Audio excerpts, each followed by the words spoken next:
Salut les chicos, les chicas, les niños, les niñas, vraiment tout le cartel, bonjour à tous. On se retrouve aujourd'hui pour une vidéo placée sous le signe de l'escroquerie, de l'entourloupe, de la grosse carotte, vraiment la carotte, vraiment des champs de carottes. C'est des hectares, c'est industriel, c'est au prix de gros, à moins de 100 kilos, je vends pas. Je vous ai concocté des arnaques, c'est des prix Nobel, c'est des QI multiples de 5, on est vraiment sur de la grosse volaille. Je vais vous présenter des personnes qui ont eu des idées, des illuminations. Toi déjà t'es en sueur quand t'as pas ton ticket, et ben eux ils te vendent de l'oxygène tranquille. Je vous mets ça dans des cartons, c'est livré sous quinzaine.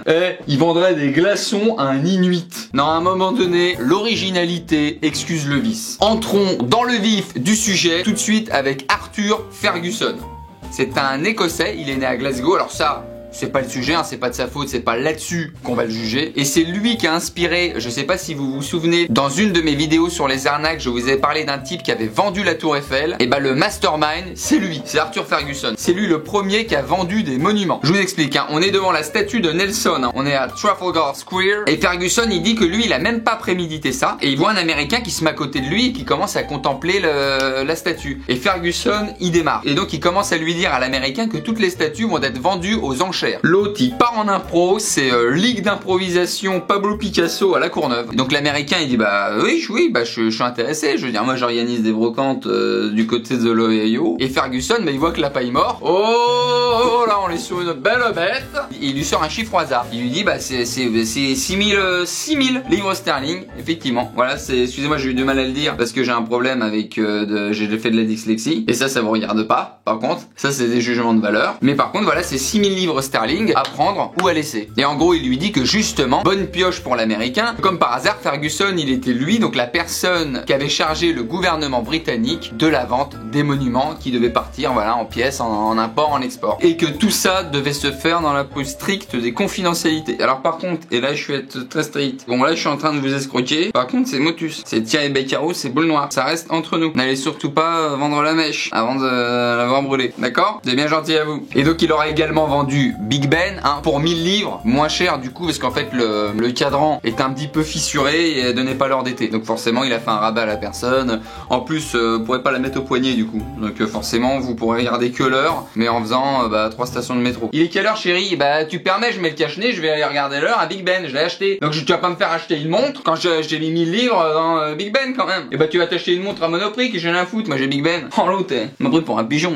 Et il aurait également vendu le palais de Buckingham à un gars. C'est-à-dire que l'autre c'est Stéphane Plaza, mais prestidigitateur. C'est l'agent immobilier du diable. Alors je vais vous vendre la planète Namek. Alors par contre c'est 1500 € du mètre carré. C'est donné je vous dis, si c'est pas vous qui l'achetez, c'est moi qui la prends. Je veux dire, je préfère être honnête, je sais même pas comment ça se prononce, honnête. Je préfère être honnête avec vous. Par contre, je prends ni la carte bleue ni l'échiquier du coup. Parce que là, je suis vraiment sur un système de cash, de mallette, d'enveloppe, de voiture qui démarre en trombe et que vous ne revoyez plus jamais. Et donc, c'est pas fini. Il a plusieurs cordes à son arc. Oui, parce qu'il est parti également aux États-Unis continuer ses petites entourloupes, sa petite dinette. Et il a fait louer pour un bail de 99 ans renouvelable la Maison Blanche à un Texan. C'est-à-dire qu'il y a quand même eu un gars sur cette planète qui a cru qu'il allait louer la Maison Blanche. C'est-à-dire que lui, en termes de naïveté, même les maths, elles peuvent pas calculer. Et il y a des théoriciens sur son cerveau à l'autre qui ont dit bah non mais oui, je peux vous calculer la loi de la relativité, mais calculer ses capacités intellectuelles à l'autre, je sais pas, c'est un algorithme, on sait pas faire nous. On a fait des radios de son cerveau, il y a du maïs dedans. Demandez, avec Sylvain on s'est demandé si le scanner il marchait bien. Vous lui soufflez dans une oreille, ça fait un tuba, regardez.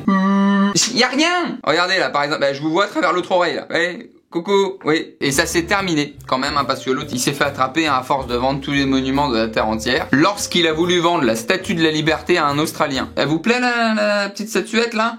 Moyen de s'arranger. Non mais je vous le dis, si elle vous plaît, elle est dans votre salon demain. Et donc l'Australien, un petit peu moins naïf que le Texan, il a appelé la police. Alors comme ça, on veut vendre la statue de la liberté? Che passo? Che no hablo de l'ingleso. Je m'appelle Stéphane Petumichos. Et donc c'est incarcéré, menottes, fini pour Ferguson, mais quand même, hein, on peut louer l'originalité du petit concept. C'est-à-dire que lui, si on l'arrêtait pas, il allait en Égypte, il soldait toutes les pyramides. C'est Black Friday sur les sarcophages. On enchaîne tout de suite avec Louis Heinrich. Lui, c'est un Américain et l'histoire se passe en 1916. En Europe, c'est la guerre, hein. Je crois qu'entre 14 et 18, il y a eu de grosses échauffourées et donc le prix du pétrole s'envole. Donc Louis, il convoque la presse et il dit: j'ai une nouvelle incroyable. Faites attention, asseyez-vous, desserrez les cravates. J'ai inventé une essence qui coûte 30 fois moins cher.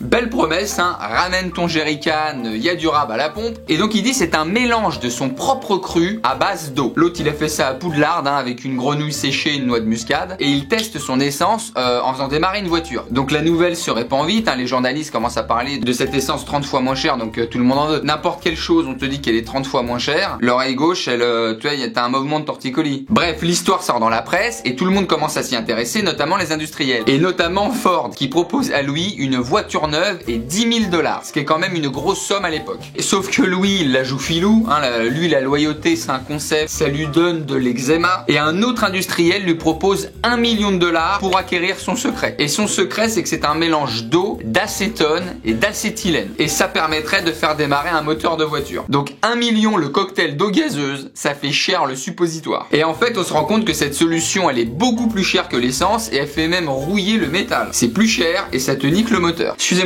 je démarre plus et j'ai payé plus cher. Quel est l'intérêt de votre produit? L'odeur. Parce qu'en fait, si vous regardez bien, ça sent meilleur que l'essence. Ouais, en fait, c'est un truc tout bête. J'ai rajouté du jasmin. Ouais. J'avais hésité à un moment donné avec un petit peu de rose et de jojoba. Je commence à escroc. Et faut pas dire ça. J'ai peut-être, menti. Vous avez jamais menti, vous? Oh, les donneurs de leçons, quoi. Oh, le culot, quoi. Et le temps qu'on l'attrape, et ben, le Louis, il est déjà bien loin avec sa nouvelle Ford, le $1 million dans le coffre, puis bah tranquille, hein. Bon, j'espère que pour le coup lui il a mis la vraie essence, hein. Parce que si tu joues les bandits en cavale et que tu cales au bout de 10 mètres, ça fait quand même moche, hein. Hasta la vista.